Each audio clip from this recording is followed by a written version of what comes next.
कहना है कि चुनाव की घोषणा जो है वो इलेक्शन कमीशन ऑफ इंडिया द्वारा कर दी गई थी। 30 तारीख को उसका नोटिफिकेशन जारी होगा। तो 30 तारीख के नोटिफिकेशन के बाद में नॉमिनेशन चालू होंगे, जो लगातार 6 तारीख तक पूरे ज़िले में 10 विधानसभाओं के 10 आरओ ऑफिस में उनके नॉमिनेशन लिए जाएंगे। 7 तारीख को सुबह 11 बजे उसकी स्क्रूटनी होगी, जो भी फॉर्म्स आएंगे। फॉर्म्स की स्क्रूटनी के बाद में वैलिडली नॉमिनेटेड कैंडिडेट्स की सूची फाइनल आ जाएगी और फिर 9 तारीख तक मतलब 2 दिन और दिए गए हैं फॉर्म विड्रॉल के लिए। तो जब विड्रॉल की टाइम निकल जाएगा उस दिन के बाद से जो कंटेस्टिंग कैंडिडेट्स हैं, मतलब जो वास्तव में चुनाव लड़ेंगे हर विधानसभा में, वो उनकी सूची फाइनल हो जाएगी। तो उनके आधार पे फिर आगामी जो हमारी ईवीएम प्रिपरेशन की बात रही, बैलेट पेपर छपवाने की बात रही, होम वोटिंग की बात रही, या और जो भी गतिविधियां जो हैं उसके बाद होंगी। ईवीएम प्रिपरेशन भी जब तक हमारे बैलेट पेपर फाइनल नहीं होंगे सेकेंड रैंडमाइजेशन के बाद में, उसके बाद चल जाएगी। एक इंपॉर्टेंट तथ्य इसमें ये भी है कि 27 तारीख कमीशन ने लास्ट डेट मानी थी नए नाम जोड़ने की, जो कि आज है। तो आज के बाद में अब वोटर लिस्ट जो है वो पूरी तरह से फ्रीज हो गई है। तो अब किसी भी प्रकार का संशोधन तो पहले से मना कर रखा था। जिस दिन से घोषणा हुई चुनाव की उस तारीख के बाद से घोषणा नहीं, मतलब संशोधन नहीं हो सकता था, पर नाम जोड़े जा सकते थे फॉर्म 6 के आधार पे, या फॉर्म 8 में यदि शिफ्टिंग का कोई केस है। वो भी आज फाइनल हो गया और आज जितने नाम जोड़े जाने थे वो नाम अब जुड़ चुके हैं और उसी आधार पे हमारी वोटर लिस्ट बनेगी और उसी आधार पे होम वोटिंग के लिए जैसे पिछली बार भी अपनी बात हुई थी। होम वोटिंग 2 तरह से होगी।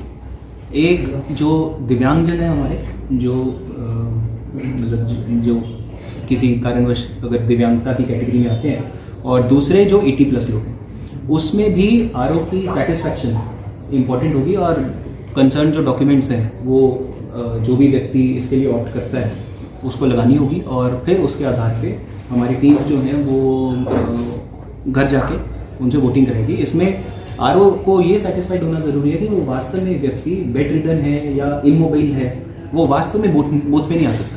अगर ऐसी कोई व्यक्ति अपना वो देता है कि साहब मैं होम वोटिंग के लिए ऑप्ट करना चाह रहा हूँ, तो फिर उनके लिए हम होम वोटिंग। वो किसको देगा ये एप्लीकेशन? ये लोगों को देगा?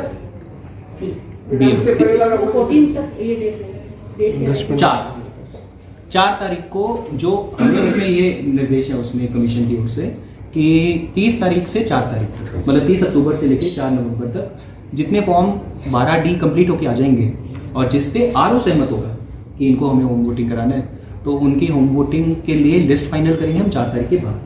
और फिर कंसर्न जो लिस्ट है वो पॉलिटिकल पार्टीज को भी दी जाएगी डीओ और आरओ के लेवल पे, और उनको बताया जाएगा कि शेड्यूल भी बताया जाएगा, रूट भी बताया जाएगा कि कौन से रूट पे हमारी टीमें जाएंगी, किस तारीख में जाएंगी और होम वोटिंग कराएंगी।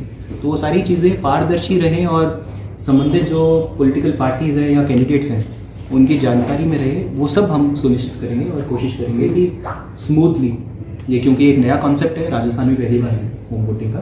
उपचुनाव में तो आया बट नॉर्मल जो जनरल इलेक्शन है उसमें फर्स्ट टाइम है, तो एक चैलेंज भी है।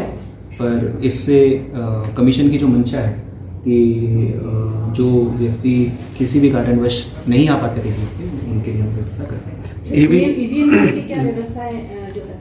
ईवीएम की अभी तो देखिए वेयर हाउस में है। 3 तारीख को 5 बजे का समय दिया कमीशन ने, जिसमें हमें ईवीएम का फर्स्ट रैंडमाइजेशन करना है। फर्स्ट रैंडमाइजेशन करने के बाद में वो संबंधित जो स्ट्रॉन्ग रूम है जहाँ पे ईवीएम 24 घंटे निगरानी में रहेगी, सीसीटीवी के भी और जाब्ते के भी, तो वहाँ पे हम शिफ्ट कर देंगे। स्ट्रॉन्ग रूम हमारे तैयार हो चुके हैं। 2 बिल्डिंग्स में हमारे स्ट्रॉन्ग रूम है। स्ट्रॉन्ग रूम जहाँ पे होगा वहाँ पे चुनाव के बाद में काउंटिंग प्लेस होगा।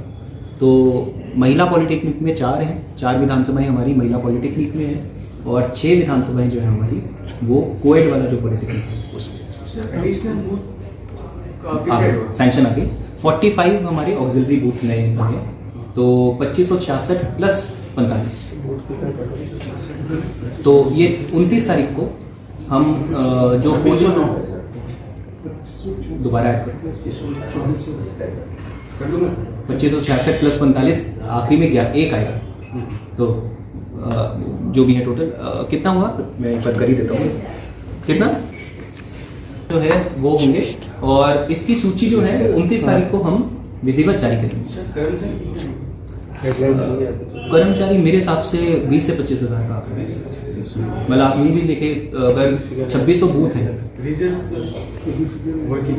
नहीं मैं वही आपको कैलकुलेशन ही बता रहा था, 2600 बूथ पे 5 का गुना कर दो, 4 तो पोलिंग पार्टी, एक हमारी कांस्टेबल, तो 2600 गुना 5 आप कर दो तो 13,000 तो ये होता है।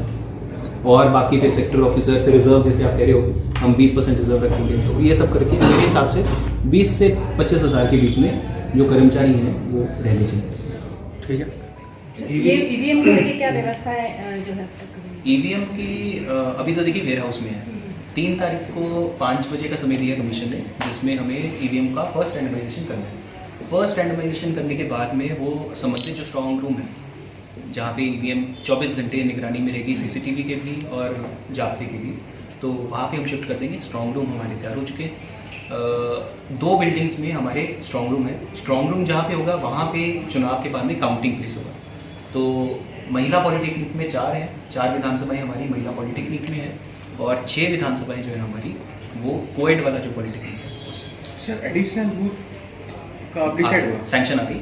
45 हमारे ऑक्सिलरी बूथ नए बने, तो 2566 प्लस 15 होम वोटिंग के लिए। जैसे पिछली बार भी अपनी बात हुई थी, होम वोटिंग 2 तरह से हुई। एक जो दिव्यांगजन है हमारे, जो मतलब जो किसी कारणवश अगर दिव्यांगता की कैटेगरी में आते हैं, और दूसरे जो 80+ लोग हैं, उसमें भी आरओ की सेटिस्फैक्शन इम्पॉर्टेंट होगी, और कंसर्न जो डॉक्यूमेंट्स हैं वो जो भी व्यक्ति इसके लिए ऑप्ट करता है उसको लगानी होगी, और फिर उसके आधार पे हमारी टीम जो है वो घर जाके उनसे वोटिंग कराएगी। इसमें आरओ को ये सेटिस्फाइड होना ज़रूरी है कि वो वास्तव में व्यक्ति बेड रिडन है या इमोबाइल है, वो वास्तव में वोट पे नहीं आ सकते। मतलब 30 अक्टूबर से लेकर 4 नवंबर तक जितने फॉर्म 12D कंप्लीट होके आ जाएंगे, और जिस पे आरओ सहमत होगा कि इनको हमें होम वोटिंग कराना है, तो उनकी होम वोटिंग के लिए लिस्ट फाइनल करेंगे हम 4 तारीख के बाद। और फिर कंसर्न जो लिस्ट है वो पॉलिटिकल पार्टीज़ को भी दी जाएगी, डीओ और आरओ के लेवल पे, और उनको बताया जाएगा कि शेड्यूल भी बताया जाएगा, रूट भी बताया जाएगा कि कौन से रूट पे हमारी टीमें जाएंगी, किस तारीख में जाएंगी और होम वोटिंग कराएंगी। तो वो सारी चीज़ें पारदर्शी रहें, और संबंधित जो पॉलिटिकल पार्टीज़ हैं या कैंडिडेट्स हैं उनकी जानकारी में रहे, वो सब हम सुनिश्चित करेंगे और कोशिश करेंगे कि स्मूथली ये, क्योंकि एक नया कॉन्सेप्ट है, राजस्थान में पहली बार है होम वोटिंग का। उपचुनाव में तो आया, बट नॉर्मल जो जनरल इलेक्शन है उसमें फर्स्ट टाइम है। Available on Google Play and App Store. Download it now.